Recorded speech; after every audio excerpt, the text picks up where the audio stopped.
Boa noite, meus irmãos. Que a paz do Mestre Jesus esteja com todos nós. Sejam bem-vindos à nossa casa para mais uma noite de reunião pública, mais uma noite de reflexão e de estudo, em que aqui mais uma vez nos reunimos em nome do Cristo para aprender um pouco mais sobre a doutrina e sobre o Evangelho de Jesus. Hoje temos a grata satisfação de contar com a colaboração do nosso querido irmão Frederico Menezes, trabalhador da Fraternidade Espírita Casa do Caminho. O nosso irmão vai trazer para nós o tema "Será necessário nascer de novo?", para a nossa reflexão. Antes da nossa prece,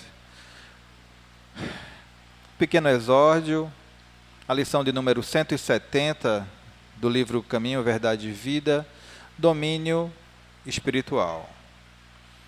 Não estou só, porque o Pai está comigo. João capítulo 16, versículo 32. Nos transes aflitivos, a criatura demonstra sempre onde se localizam as forças exteriores que lhe subjugam a alma. Nas grandes horas de testemunho, no sofrimento ou na morte, os avarentos clamam pelas posses efêmeras ou os arbitrários exigem a obediência de quem se julgam credores. Os supersentimentalistas reclamam o objeto de suas afeições. Jesus, todavia, no campo supremo das últimas horas terrestres, mostra-se absoluto, Senhor de si mesmo, ensinando-nos a sublime identificação com os propósitos do Pai, como o mais avançado recurso de domínio próprio, ligado naturalmente às mais diversas forças. No dia do Calvário, não se prendeu a nenhuma delas. Atendia ao governo humano lealmente, mas Pilatos não o atemorizava. Respeitava a lei de Moisés, entretanto, Caifás não o impressiona. Amava enternecidamente os discípulos, contudo, as razões afetivas não lhe dominam o coração. Cultivava com admirável devotamento o seu trabalho de instruir e socorrer, curar e consolar. No entanto, a possibilidade de permanecer não lhe seduz o espírito. O ato de Judas não lhe arranca maldições. A ingratidão dos beneficiados não lhe provoca desespero. O pranto das mulheres de Jerusalém não lhe antibia o ânimo firme. O sarcasmo da multidão não lhe quebra o silêncio. A cruz não lhe altera a serenidade. Suspenso no madeiro, roga desculpas para a ignorância do povo. Sua lição de domínio espiritual é profunda e imperecível. Revela a necessidade de sermos nós mesmos, nos transes mais escabrosos da vida, de consciência tranquila, elevada à divina justiça e de coração fiel, dirigido pela divina vontade. Que assim seja.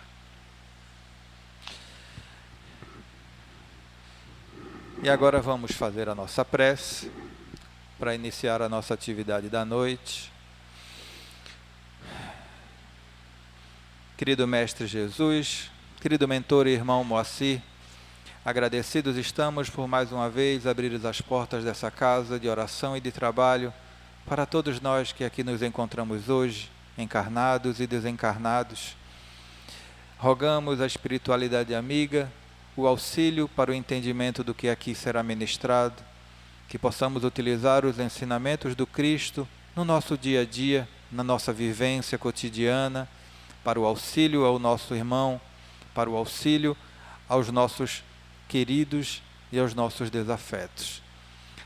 Rogamos também o auxílio da espiritualidade amiga ao nosso irmão que fará uso da palavra, para que possa alcançar os corações necessitados na noite de hoje.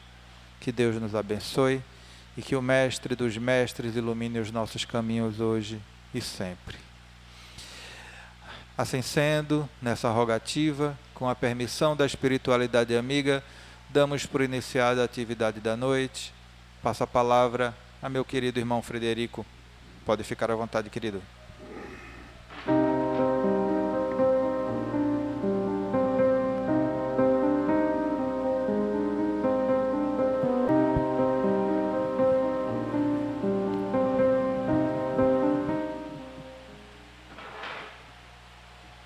Estimados amigos, caras amigas, boa noite. Responder os desencarnados. Agora eu gostaria de ouvir os que estão na matéria. Boa noite. Que bom a gente estar de volta aqui ao Moacir. Já viemos aqui em vários anos, em várias oportunidades. E termos também a oportunidade de poder fazer algumas reflexões a partir de um dos princípios fundamentais do Espiritismo. Trata-se do necessário nascer de novo. Muitas vezes as pessoas têm um olhar curioso sobre a reencarnação.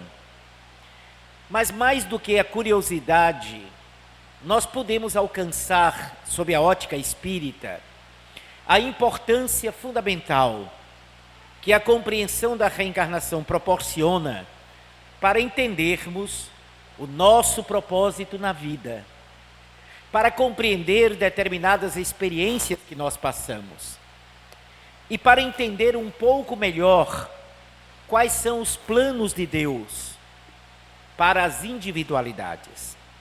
Porque ninguém aqui desconhece, em observando que somos quase todos aqui presentes, pessoas que já não somos mais adolescentes, já tivemos vivências e experiências, e quase todos nós poderíamos nos perguntar por que nós vivenciamos determinadas experiências.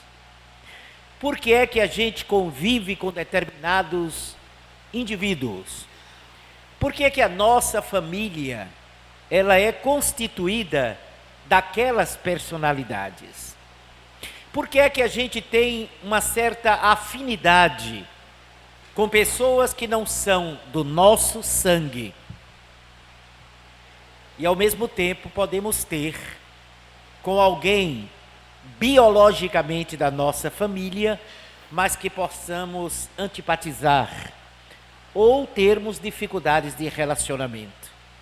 No diálogo inesquecível de Jesus com Nicodemos, nós fomos convidados há um pouco mais de 2000 anos a voltar a refletir a respeito da chave da reencarnação.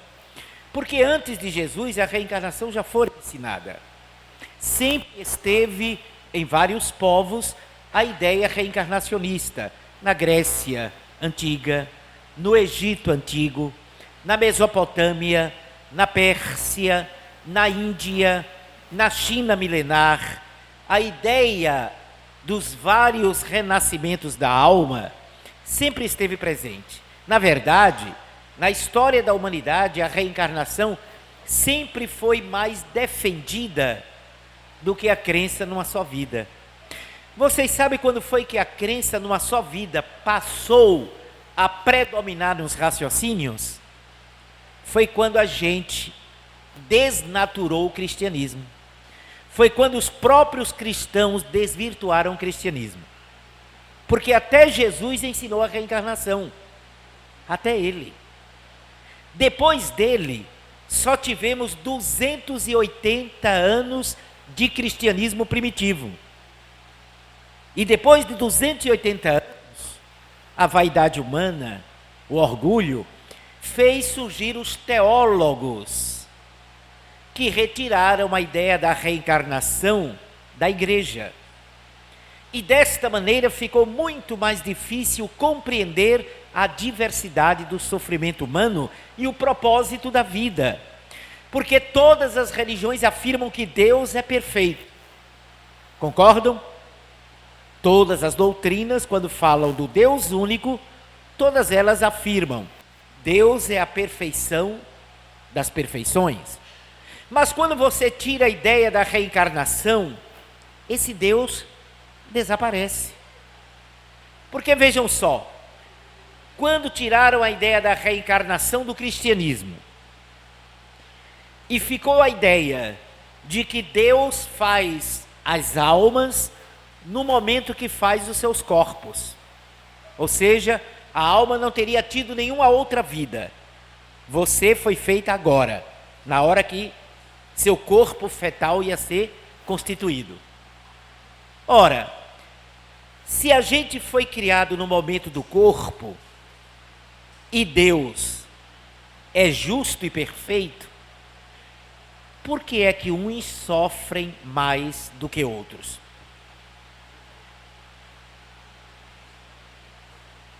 Se alguém me responder com a ideia de uma vida única, eu vou dizer que esse cabo é o sábio do universo. Mas ninguém vai responder porque não tem como. Qualquer ideia que negue qualquer atributo de Deus, essa ideia não é verdadeira. Então, uma só vida, você faz desaparecer o Deus justo.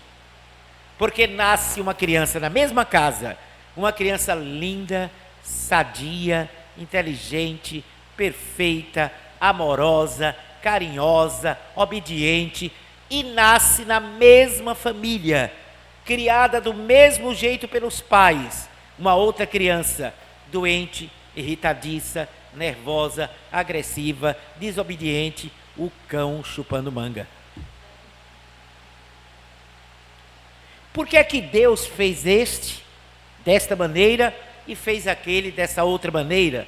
Por que é que Deus fez nascer determinadas pessoas no ambiente em que pudesse ter oportunidades de crescer, de viver bem a vida, e outros nascendo numa palafita? Por que é que nasce uma criança com um tumor no cérebro? Ou com cirrose hepática?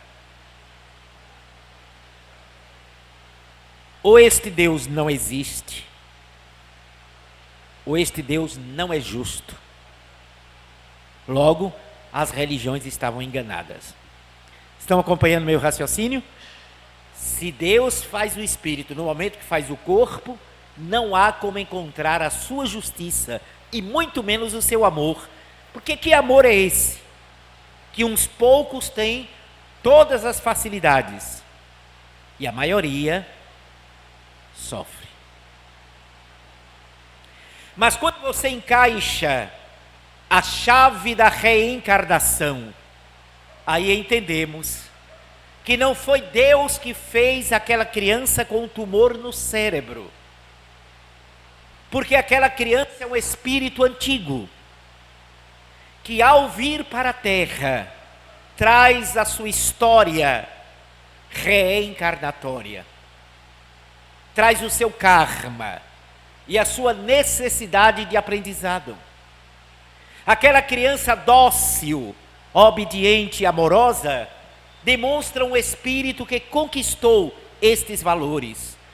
E aquela outra criança que desde pequenina gosta de bater, de matar os animais, de agredir pessoas, está demonstrando ainda um coração mais endurecido, demonstrando dessa maneira que é um espírito ainda menos evoluído que aquele outro.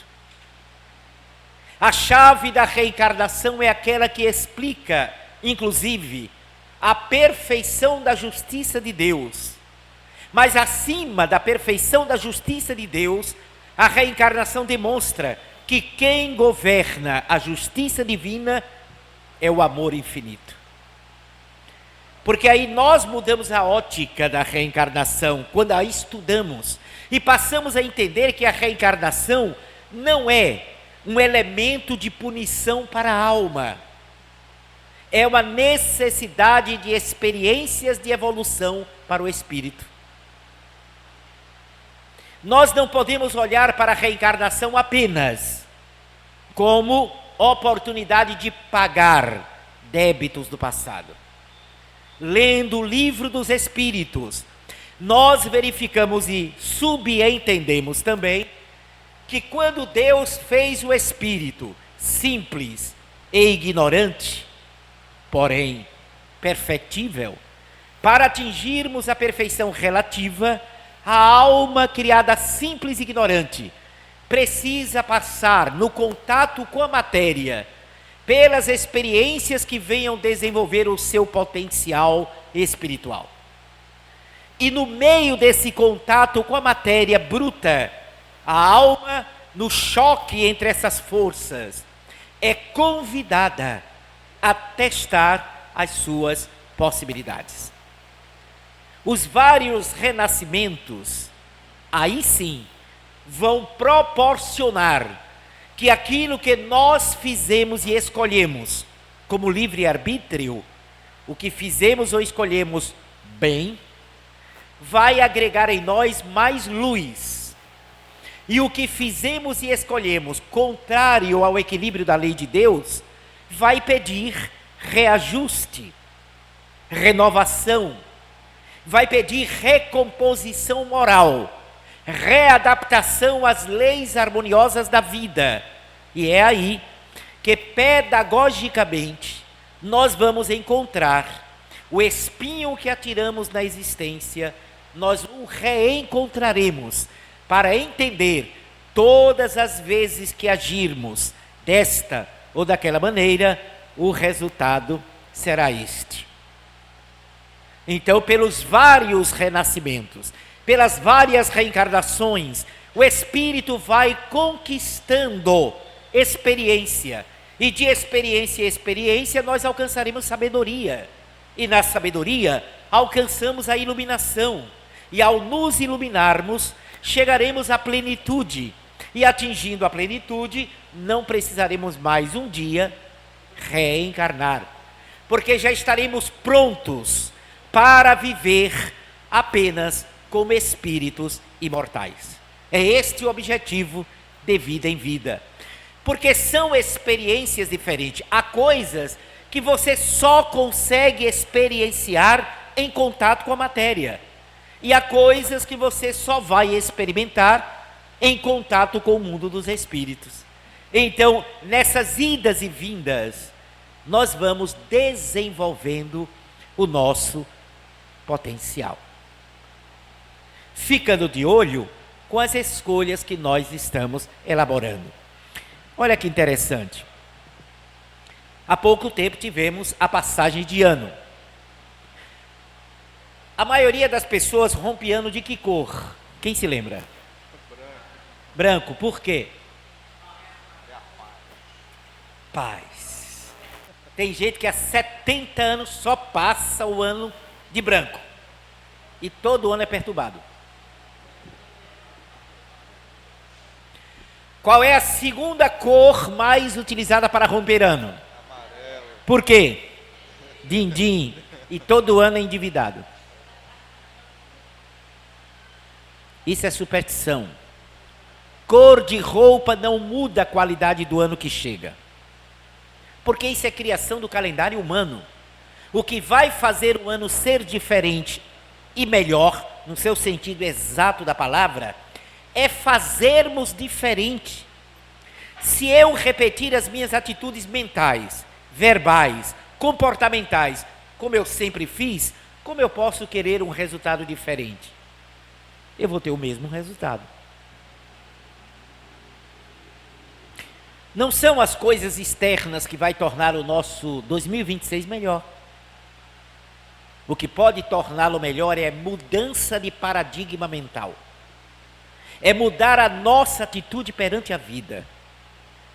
E é darmos uma cessação à cultura dos valores materialistas para investirmos em nossa espiritualidade.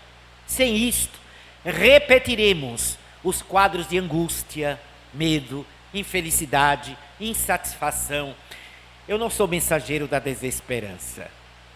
É apenas uma reflexão. Porque cada ano no calendário da Terra é uma oportunidade de a gente rever a própria vida. Se eu quero paz, não é uma questão de me vestir de branco.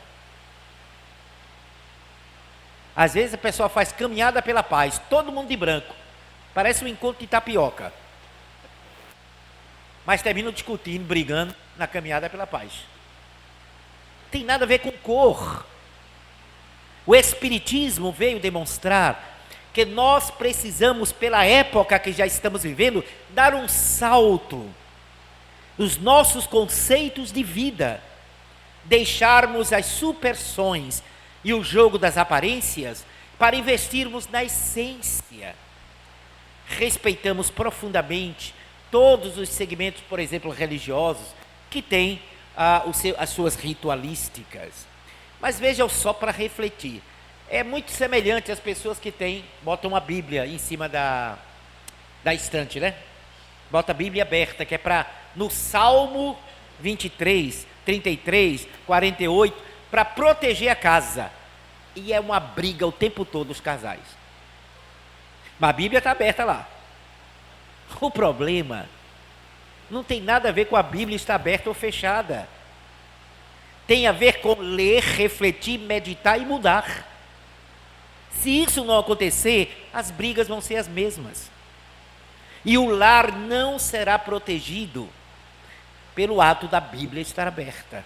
O que vai proteger o nosso lar é estarmos de alma blindada às vibrações perturbadoras, quando estabelecemos harmonia no nosso mundo interior.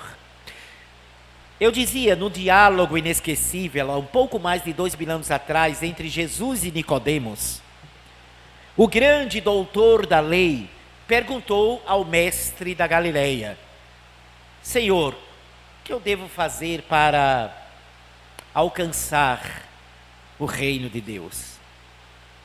E Jesus dá a resposta vigorosa: necessário é nascer de novo. E Nicodemos, que já era um ancião, um homem de idade, mas muito sábio, Nicodemos foi um dos poucos doutores da lei que via Jesus como Messias. Mas é claro, com a importância que ele tinha que pisar em ovos. E ele queria saber se Jesus confirmaria, por exemplo, a Cabalá, que é o livro esotérico dos judeus, ou até mesmo a Torá, que traz nas entrelinhas a ideia da reencarnação. Aí Nicodemos pergunta a Jesus para ver se ele confirma a reencarnação. Todo doutor da lei conhecia a reencarnação. Aí Nicodemos diz: mas Senhor, como é que eu posso, já velho, barba branca, ficar de novo pequenino e entrar na barriga de minha mãe, para nascer de novo? Aí Jesus olhou para ele, e parece que eu estou vendo. Jesus disse: para cima de mim, Nicodemos. Ele não falou isso não, viu? Eu estou traduzindo para o brasileirês. Você é doutor da lei em Israel? Não está entendendo quando eu te falo das coisas da terra? Imagine se eu fosse falar das coisas dos céus. Não estranhe se eu te digo que é necessário renascer da água e do Espírito para atingir a beleza dos céus. Renascer da água e do Espírito, gente, o que é? Os antigos, inclusive os antigos judeus, sabiam que toda a vida material teve início nas águas. Portanto, renascer das águas significa renascer na matéria. E renascer do Espírito é Jesus dizendo: não basta reencarnar para você alcançar o reino de Deus. Por que é que a gente tem tanta reencarnação? Até mais do que a gente poderia ter necessidade. Porque a gente repete muito as lições. E por que é que a gente repete as lições em várias vidas? Porque a gente não investe na autodisciplina, no autoconhecimento, na nossa espiritualização e ficamos numa cultura material da vida. Resultado: precisamos reencarnar inúmeras vezes, até repetir lições. Não basta renascer materialmente. É necessário que a gente renasça na dimensão mental, moral e espiritual dentro de nós. É necessário que a gente aproveite a reencarnação para ser uma nova pessoa. É necessário que dentro da ótica do vigiai e orai, a gente possa estar atento àquelas circunstâncias que desafiam os nossos bons propósitos. E é claro que isto nos dias de hoje pode ser facilitado com o conhecimento espírita. Porque sendo a doutrina, na atualidade, que melhor trata e estuda a ideia da reencarnação, com o conhecimento que a gente já vai adquirindo sobre a reencarnação, nós já sabemos que não por acaso estamos aqui. Nós já sabemos que renascemos ao lado das almas, com quem nós temos necessidades profundas de aperfeiçoamento de sentimentos ou de reconciliação de almas. E eu não me refiro aqui apenas à família consanguínea, eu me refiro aos encontros e reencontros que nós temos no nosso dia a dia, durante toda uma reencarnação. É aquela pessoa que você vai morar num ambiente novo, e o vizinho é a coisa mais extraordinária da vida.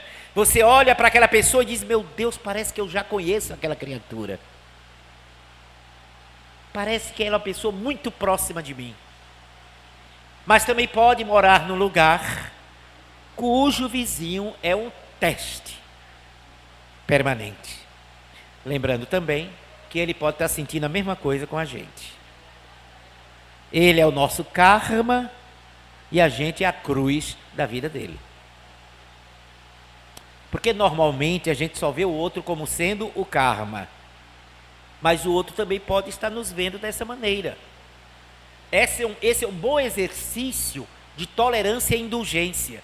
Se a gente lembrasse mais, como será que as pessoas nos veem? Quem faz atendimento fraterno deve saber que a maioria das pessoas que buscam atendimento fraterno são mulheres.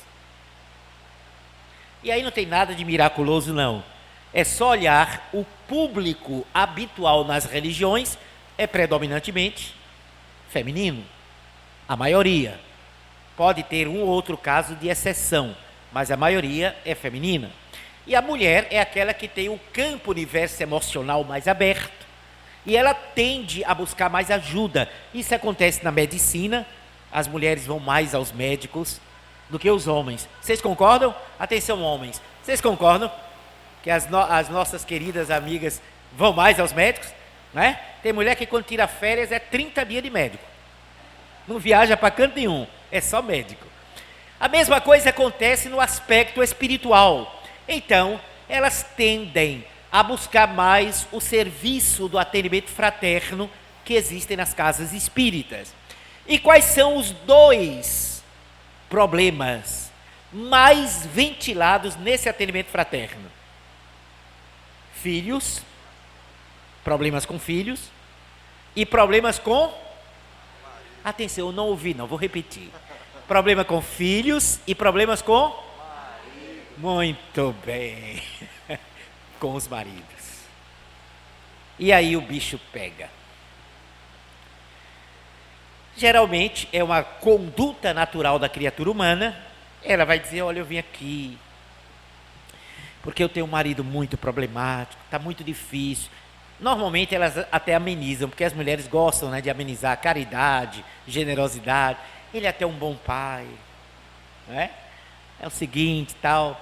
Mas quando ele bebe, ou quando ele faz isso, e vem todo um roteiro referente aos companheiros. Porém, e quando eu coloco porém, é uma maravilha. Vou contar uma experiência pessoal no nosso atendimento fraterno. Quando eu comecei a fazer o atendimento fraterno, eu era muito jovem, não tinha a experiência de vida que eu tenho hoje. Eu comecei na época o atendimento, e não era nem essa estrutura de atendimento, era aquele bate-papo que as pessoas procuravam mesmo. E eu tinha 23 anos mais ou menos, não era casado, não tinha experiência, enfim. Mas buscava ter o conhecimento espírita e a vontade de auxiliar. É um começo. E aí eu fui procurado por uma senhora. Essa senhora, quando a gente sentou, ela disse: olha, Frederico, é meu marido. Ele é até um homem bom. mas ele me trata muito mal. Aí começou a mostrar um monte de coisa ruim que o marido fazia com ela, principalmente quando ele bebia, chegando até a bater nela fisicamente, agredi-la. E aí, à medida que ela foi falando das coisas ruins que o marido fazia com ela, eu, inexperiente, sem nem conhecer o marido, fui ficando com raiva dele. Olha que atendimento fraterno. Rapaz, e comecei a pensar, eu não disse nada para ela, claro. Ela falando dele e eu pensando, mas rapaz, como é que um cara faz isso com a esposa? Como é que a pessoa age dessa maneira? E quando eu estava na empolgação desse meu desequilíbrio, eu escuto mais do que vejo. Aí escutei a voz da minha amiga espiritual Marta, e ela fez um reajuste maravilhoso em mim. Ela disse assim, claramente, como se fosse ele falando do meu lado: você está equivocado. Aí eu parei, né? Primeiro, quem quer ajudar não pode tomar lado nem partidos. Para ajudar com eficiência, você tem que entender a neutralidade. Segundo, você está ouvindo apenas um lado da história. Lembre-se que sempre tem um outro lado. Aí, claro, eu me reajustei, né? Fiquei meio, né? Fui pego no equívoco. E aí procurei orientá-la, troquei ideias com ela para as coisas melhorarem. 2 semanas depois, quem que me procura? O marido. O esposo. Você é o Frederico, olha, eu sou fulano de tal, minha esposa esteve aqui há 2 semanas. Aí quando ele identificou, olha o que é a consciência de culpa. Eu nem falei para a mulher o que eu tinha pensado, mas eu achei que ele tinha ido lá tomar satisfação comigo, porque eu pensei mal dele. Aí eu lembrei que foi só pensamento, ele não podia saber. Aí eu me recompus, sentamos na sala, e gente, não é que quando ele começou a falar, eu não vou dizer, vocês estão interessados não, né? Eu vou passar para outro assunto então, tá? Então, querem que eu termine a história? Termino ou não? A gente adora a vida dos outros, né? Bom, quando ele começou a história, a falar, não é que ele foi confirmando quase tudo que ela tinha dito, que ele fazia de errado. Ele disse, olha, eu vim aqui para tentar salvar meu casamento. Eu já fiz muita coisa errada com ela, principalmente quando eu bebo. Olha, quando eu bebo, eu não posso nem ir para estádio de futebol. Quando meu time, ele era torcedor do esporte, perdia, aí eu bebia muito. E quando ele ganhava, eu bebia mais ainda. Aí ele foi dizer, não, eu entendo. Ele disse, mas o pior é que eu perco o controle. E até agredi a minha esposa, eu agredi, seu Fred. Aí ele foi confirmando mesmo. Eu senti muita verdade nele. Aí ele disse, mas também tem uma coisa. Aí eu já esperei. Ele começou aí a descascar a esposa. Porque tem isso, viu? Atenção, esposas. Muitas vezes, quando o companheiro vai, ele também tem queixa. Isso é natural. Não existe ninguém perfeito. Se a gente achar que é o perfeito da história, a gente vai se decepcionar com a percepção do outro. Não estou entrando aqui no mérito se está certo ou errado, tá? Não é essa a questão. É só dizer que o olhar das pessoas muda de um para outro. E aí ele começou a falar de alguns problemas e comportamentos que ela tinha que causava dissabor para ele. E eu fui ficando com raiva dela. Mas aí eu me lembrei da história e disse, não posso fazer assim. Porque eu levo lembrar que as pessoas têm deficiências e têm qualidades. E aí foi até bom, porque trocamos ideias e acreditem, foi uma das situações mais felizes que eu tive. Não é que eles viajaram em lua de mel, segunda lua de mel? Agora, depois eu não sei o que aconteceu, porque é aquela história, né? Vai um tempo, desaparece, você não sabe o resultado. Mas foram em segunda lua de mel. Se estavam juntos ainda, eu não sei. Mas por que é que eu trouxe esse aspecto para a gente? É exatamente para a gente entender que na vida de relação, o choque de contato com pessoas de personalidades diferentes testam a conquista das nossas qualidades. Como é que eu posso saber se eu estou adquirindo a virtude da paciência? Convivendo com a mala sem alça. Para mim, sob a minha ótica, Ele vai me testar. Ela vai ser o teste para ver se eu tenho indulgência, tolerância, paciência, compreensão. Conviver com anjo é muito bom, mas aí você não vai desenvolver, olhar para você e perceber que você conseguiu conquistar aqueles valores. E dentro desse aprendizado pedagógico do nascer de novo, nós reestabelecemos relações.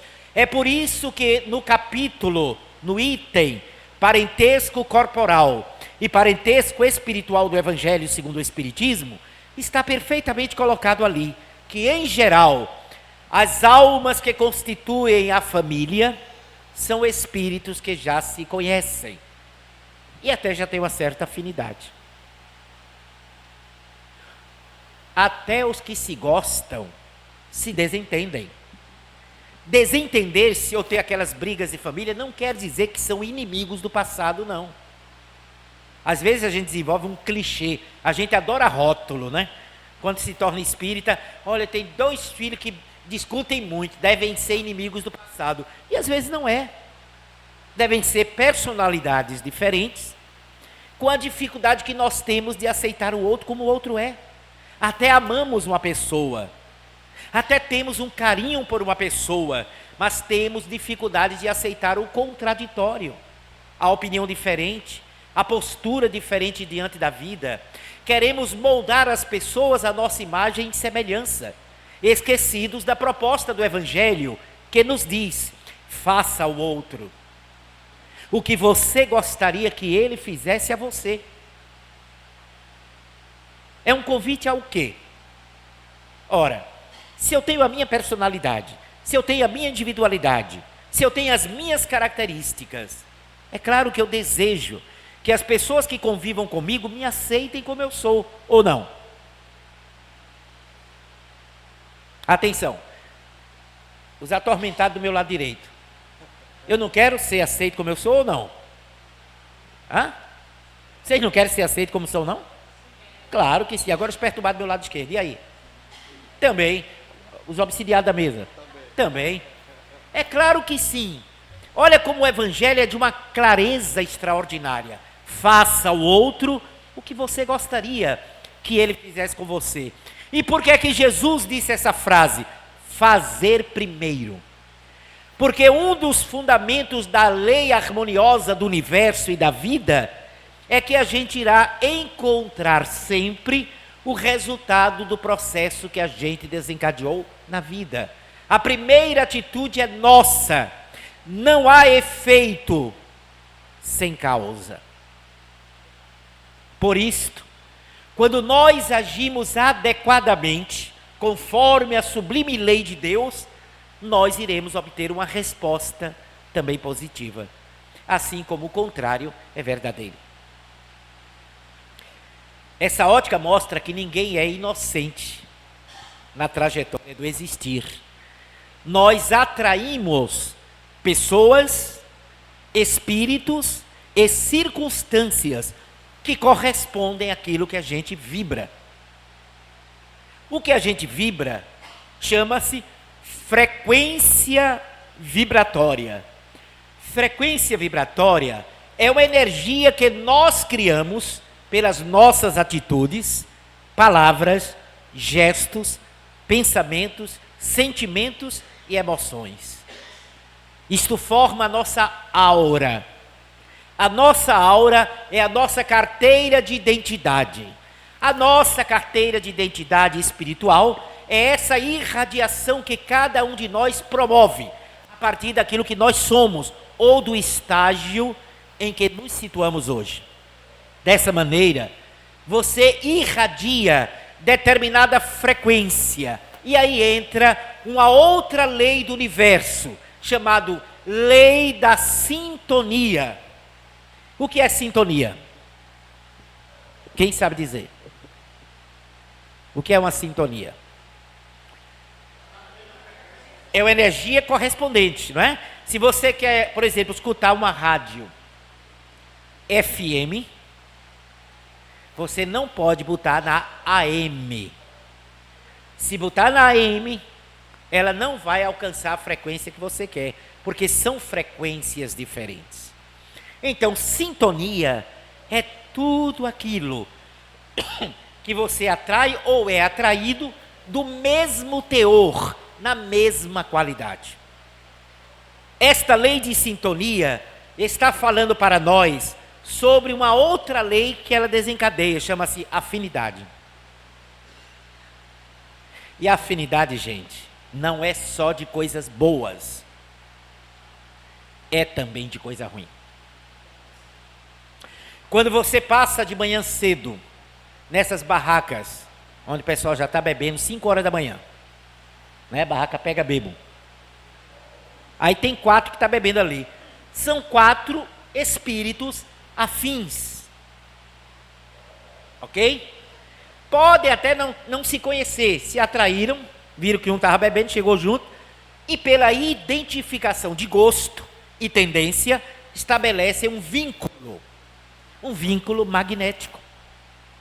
Mas não só eles, atraem também espíritos que desencarnados ainda vibram na mesma faixa de interesse. Então, qualquer tipo de viciação, alcoolismo, drogadição, língua ferina, falar mal dos outros, tudo isso atrai energias correspondentes. Diante do que eu estou colocando, vocês entenderam isso aí? Acho que sim, né? Tudo tranquilo, né? Quem entendeu, levante a mão, só para ter uma ideia. 99,3%, perfeito. Ora, diante disso aí que eu expus, eu pergunto às senhoras e senhores aqui presentes: quem é responsável pelo tipo de espírito que nos acompanha? Nós mesmos. Pela nossa frequência.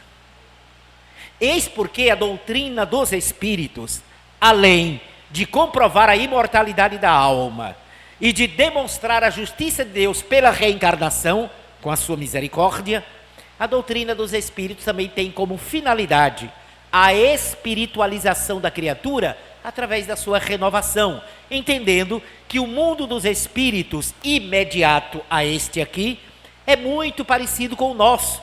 A maioria dos espíritos que morrem aqui na Terra, o seu corpo, eu pergunto a vocês, a maioria está preparado para viver uma vida elevada ou a maioria morre com apego às coisas materiais? O que é que vocês acham? Ficam por aqui, a maioria. Logo, é uma massa grande que permanece próximo à nossa realidade. Por isto, é mais fácil entrarmos em relação com espíritos que têm o mesmo teor e a mesma frequência. E é por isso que a gente tem mais dificuldades de sintonizar com os nossos guias. Muitas vezes assim, por que eu não consigo ouvir a voz do meu mentor espiritual? Por que eu não sei o nome dele? A gente é tão apegado às coisas materiais externas que a gente se apega até nome de guia. Eu queria saber quem é meu guia. A gente quer um nome. Gente, o importante é saber que não tem ninguém desguiado. Todos nós temos guias espirituais, temos o nosso anjo da guarda. Agora, percebê-los, escutar-lhes as inspirações, captar as suas intuições, vai depender muito mais de nós do que deles. Porque eles já baixam muito a frequência para fazer-se entender. Mas a gente tem dificuldade de fazer o mínimo esforço para pelo menos nos aproximarmos dele. E eis porque a doutrina dos espíritos não é uma questão de frequência ou tempo que você frequenta semanalmente o centro espírita. Espiritismo é um processo de mudança de visão existencial, como foi Jesus também. Jesus até hoje não é compreendido por nós, porque a gente se apegou ao Jesus curador, o Jesus que fez milagres, entre aspas, mas o Jesus educador, que é o mais importante, a gente ainda não desenvolveu a nossa visão sobre ele, de amá-lo exatamente pela filosofia de vida e pela religiosidade elevada que ele nos proporcionou. Isso que eu estou colocando não é novo. Ele mesmo disse: eu não vim curar corpos, eu vim libertar almas. Porque curar corpos ele até curou por amor. Mas ele sabia que o corpo que ele curou poderia adoecer novamente. Quem é que pode garantir que o paralítico que ele curou não voltou a ficar paralítico? A história não registra. Aquele leproso que voltou para agradecer, quem sabe se ele não se entregou de novo àquilo que provocou a lepra, porque a doença é uma provocada pela nossa energia, se ele não voltou a ter no futuro o mesmo problema. A história não registra. Ser curado é um ato de fora para dentro e pode ser temporário. Se curar é de dentro para fora, aí é definitivo. Por isso que Jesus dizia: tua fé te curou, vai e não tornes a pecar, para que te não suceda algo pior. Olha só que lição. Portanto, a gente precisa mudar a estrutura do nosso pensamento e a nossa visão sobre a vida, sobre nós mesmos, e entender que a presença de Jesus foi um impacto de natureza dimensional, emocional, moral e existencial. Assim como a ideia de reencarnarmos, e reencarnamos várias vezes, nós devemos desenvolver a gratidão pela reencarnação, compreendendo a largueza e profundidade da oportunidade que é renascer de novo. Se não fosse isso, o que seria de nós? Imagina se fosse verdade o que umas tradições religiosas dizem: Deus fez a alma no momento do corpo, só tem uma vida, e se pecar, vai para o inferno, só vai para o céu se for puro e virtuoso. A maioria vai para onde? Dentro dessa visão, céu e inferno. Com exceção dos moradores de Casa Amarela, o resto vai para o inferno. Porque todos nós temos defeitos. Mas olha como a ótica fica mais bela, poética, encantadora, ao nos dizer que Deus não deseja que o ímpio, o pecador, se perca. Não, Ele quer que ele se converta e viva. E como é que Ele vai fazer isto? Nascendo de novo, refazendo o seu caminho, reescrevendo a sua vida, reestruturando a sua existência e descobrindo esse potencial lindo que todos nós temos. Nós somos anjos em formação. Dentro de nós está sendo gestado um espírito sábio. Dentro de você está sendo elaborado um santo, um herói, um Deus relativo, uma deusa relativa. É esse o objetivo da reencarnação, da lei de evolução. Chegará o tempo em que nós irradiaremos a mesma plenitude de um Francisco de Assis, de um Bezerra de Menezes e mais ainda. Para isso a gente precisa se desafiar, não termos medo de olhar para dentro e dizer assim: eu preciso contribuir com a lei da vida para trabalhar o meu mundo interno, para esculpir a alma nobre que eu serei um dia. Investindo nesse livre-arbítrio que Deus nos deu como tesouro, o poder de escolha. Vocês poderiam ter escolhido ir para outro lugar, não poderia? Claro, mesmo que estivesse fazendo tratamento aqui, poderia não ter vindo. Mas fizeram a escolha, vieram para cá. Eu poderia ter faltado à palestra, dizer assim: poxa, estou tão cansado, né? Mas eu fiz a escolha de vir.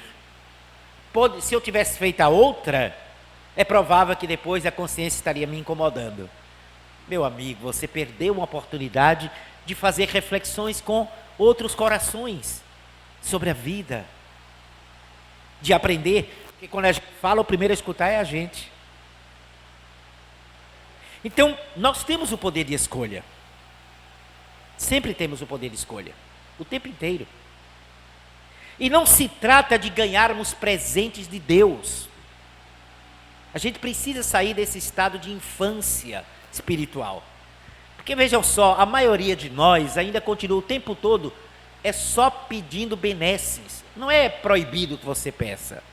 Mas quando a gente fica o tempo todo só pedindo coisas, e geralmente girando em torno da vida da matéria, a gente não consegue desenvolver uma visão mais sensível e ampla sobre Deus. Como é que rezavam os primeiros cristãos? Vocês sabem? Jesus ensinou eles isso também. Geralmente os grandes apóstolos, eles acordam e acordavam pela manhã e rezavam assim: Senhor, que queres que eu faça? Olha que oração. Como é que rezam os cristãos de hoje? Senhor, que meu filho passe no Enem, que eu consiga comprar aquele apartamento que eu preciso tanto. Senhor, tira essa enxaqueca de mim. Ou seja, eu não peço para compreender por que é que eu desenvolvo enxaqueca. Eu quero que ele tire. Mas eu não quero combater a causa da enxaqueca. E qual será a causa da enxaqueca? É o espírito que somos. Então a gente pede coisas e melhorias físicas. Não é que a gente não possa pedir, acho que vocês me entenderam. Mas é preciso que a gente dilate a nossa percepção. E a gente entenda que a lei sábia e perfeita de Deus, todas as vezes, por exemplo, que você pede pelo outro, já está pedindo por você. Porque aquele que se preocupa em ser útil ao próximo, já faz por merecer carinho. É da lei. É da lei. Eu devo pedir forças para mim mesmo, para suportar os desafios da caminhada e não desistir. Mas também eu devo me lembrar de pedir pelos outros ou para ser útil. Eu digo às vezes brincando assim, talvez a gente hoje não reze assim: Senhor, que queres que eu faça? Vai que a resposta vem. E vai incomodar a gente. Porque a resposta pode vir assim: reconcilia-te. Perdoa tal pessoa que te prejudicou. Ajuda aquele parente que tu nem olhas para ele. Olha aquela pessoa que está invisível. Silencia as tuas palavras que ferem tanto quem convive contigo. Isso pode nos incomodar, porque isso nos incomoda. A nossa zona de conforto nos impede de entender que Jesus foi o maior causador de tumulto na vida de um homem e de uma mulher. O príncipe da paz é o maior causador de perturbação numa vida, numa alma sincera. Por quê? Porque ele vem propor uma postura de vida diametralmente oposta. Veja se não é um desafio para a gente. Até hoje, ele falou isso há mais de 2000 anos. Aí olha para a gente repetindo, como se fosse ele dizendo assim: orai pelos que vos perseguem e caluniam. Você sabe que o vizinho lhe calunia muito, fala mal de você. A gente mal lembra de orar pelos familiares. Os filhos, no máximo, marido ou mulher, se não tiver brigado. Porque se tiver brigado, nem esses. Quanto mais orar por quem persegue e calunia a gente. Amai os vossos inimigos. É ou não é uma perturbação isso? Para a gente ainda. Claro, a gente ainda está naquela fase. Quem já não ouviu essa frase? Só Jesus na causa. Essa é a desculpa da nossa preguiça moral. Não é só Jesus na causa não. Jesus não ensinou nada que a gente não pudesse experimentar. Porque todo ser sábio só ensina o que é compatível à possibilidade do aluno.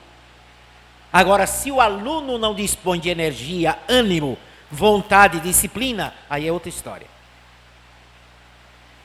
Por isso que ele tira a gente da zona de conforto. A gente mal sabe amar os amigos, quanto mais os inimigos. Vê como as pessoas estão intolerantes. Basta pensar diferente, a gente já bloqueia no grupo da gente, do WhatsApp. É tanta gente falando, olha, precisamos ser inclusivos. Agora, como é que eu estou defendendo ser inclusivo se eu não aceito alguém pensar diferente de mim? Que inclusão é essa? Isso é uma imposição, não é uma inclusão. Inclusão não se faz por força. Inclusão se faz por iluminação, consciência, troca de ideias, entendimento. Nós precisamos ser coerentes entre o que dizemos acreditar e o que de fato nós experimentamos. Todos nós temos dificuldades para isso, mas todos nós podemos alcançar esse patamar. Como Nicodemos, necessário é nascer de novo. 5 minutos, né? Necessário é nascer de novo. Eu ainda tenho mais 5 minutos. Vocês aguentam? Posso falar mais 5 minutos? Posso? Maravilha. Atenção, massagem no ego do palestrante. Quem está gostando, levante a mão. Eu disse que era massagem no ego. Então, gente, tudo isso nos convida a compreender que a bênção de estarmos existindo agora deve fazer a gente acordar cada dia com gratidão. Vamos acordar todo dia não com medo de morrer, mas sendo gratos porque estamos vivendo aqui e agora. Aprendemos no estudo da espiritualidade que reencarnar dói mais do que morrer. A gente morre de medo de morrer, né? E os espíritos lá morrem de medo de reencarnar. Por quê? Porque morrer é você se expandir, liberar-se. Reencarnar é você diminuir o seu potencial. É isso que acontece na prática. Correndo o risco de repetir deslizes. Então vamos ser gratos porque já estamos aqui. Não é fácil reencarnar. Não é fácil. Vejam os casais hoje. No máximo querem ter um filho estourando. 2. Não é verdade? Pega as garotas, as meninas novas aí. Você quer ter quantos filhos? Se tiver 4 meninas, 3 vai dizer 1. Uma vai dizer assim, eu quero 2. As outras vão olhar, tu é doida, menino? 2? Isso tudinho. Não é fácil reencarnar não, gente.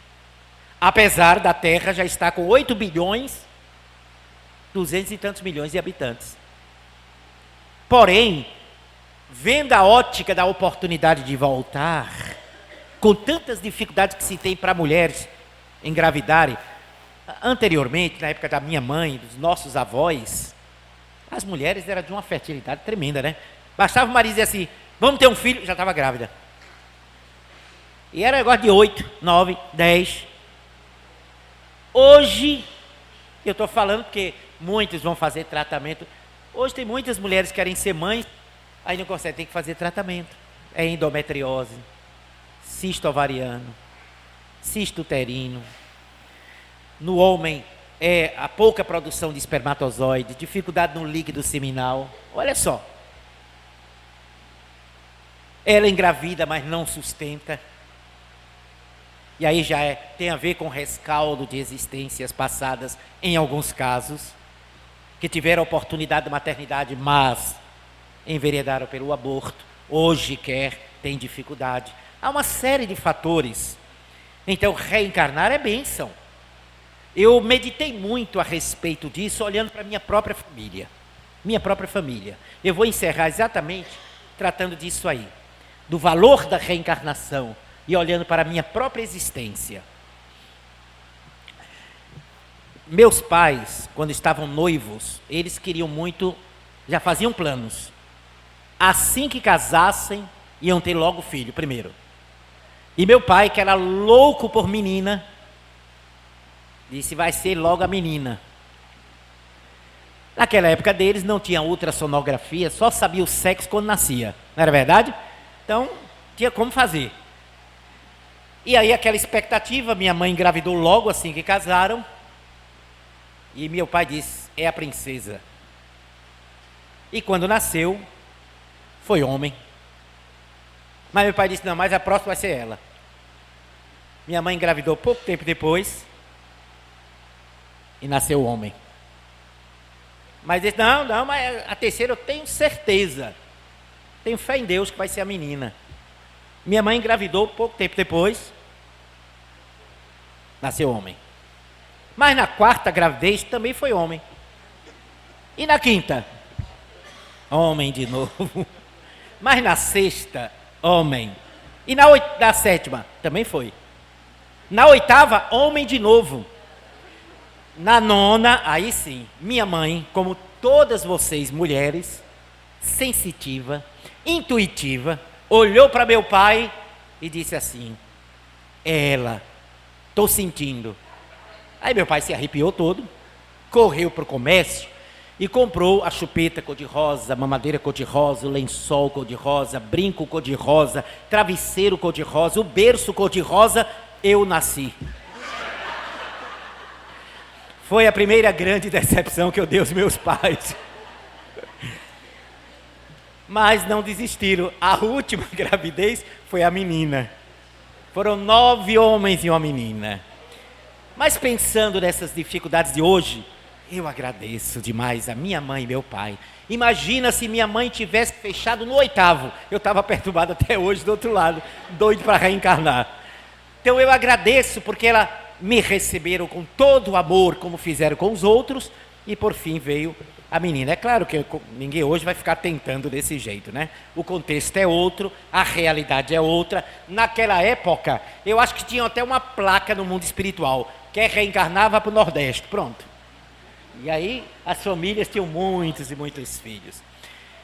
Mas sejamos gratos a esta nossa vida, com todas as cicatrizes que a nossa existência atual deixou, com as lágrimas que você derramou, com seus instantes de solidão e até de desespero. Sejamos gratos à nossa existência, naqueles momentos em que olhamos de lado e não tinha ninguém para que a gente desabafasse. Sejamos gratos por aquele momento de alegria em família, naqueles instantes em que alguém nos abraçou com carinho. Sejamos gratos até mesmo pelas dores do espinho, sem qualquer laivo aqui de masoquismo. Sejamos gratos por qualquer aprendizado, gratos pela bênção de estarmos aqui no momento tão importante histórico da humanidade, a grande transição, com o conhecimento do Espiritismo, tesouro e bênção na nossa vida. Temos motivos de gratidão, porque tudo, se soubermos aproveitar, tudo nos ilumina, tudo é impulso para a alma, tudo é para crescermos, engrandecermos, tudo favorece a nossa evolução. E ao deixarmos esta reencarnação, quando a morte chegar para o nosso corpo, sairemos daqui mais experiente, levando de volta para a nossa pátria de origem uma experiência mais vasta, um conhecimento mais amplo, oportunidades que tivemos para ser útil, fazer o bem. Vamos aprender que todas as vezes que ferimos alguém, vamos aprender com a dor deles, a dor que nós provocamos, para que não venhamos mais a fazer isso. Fenômenos de quase morte demonstram essa realidade. Quando se recapitula a vida, a gente revê o momento que fizemos errado e sentimos a dor que causamos no outro como se fosse em nós. Não para nos castigar, mas para nos ensinar. Porque o amor dele é para sempre. Somos muito amados. Todos nós somos muito amados. O amor de Deus não nos falta jamais e venceremos. Nós venceremos toda e qualquer dificuldade do caminho, desta e de futuras experiências. Porque nós, renascendo de novo, tal qual Jesus ensinou a Nicodemos, nós iremos atingir o céu que está em germen na nossa intimidade. Que Deus então possa nos fortalecer, nos abençoe, nos guarde e inspire hoje e sempre. Muita paz.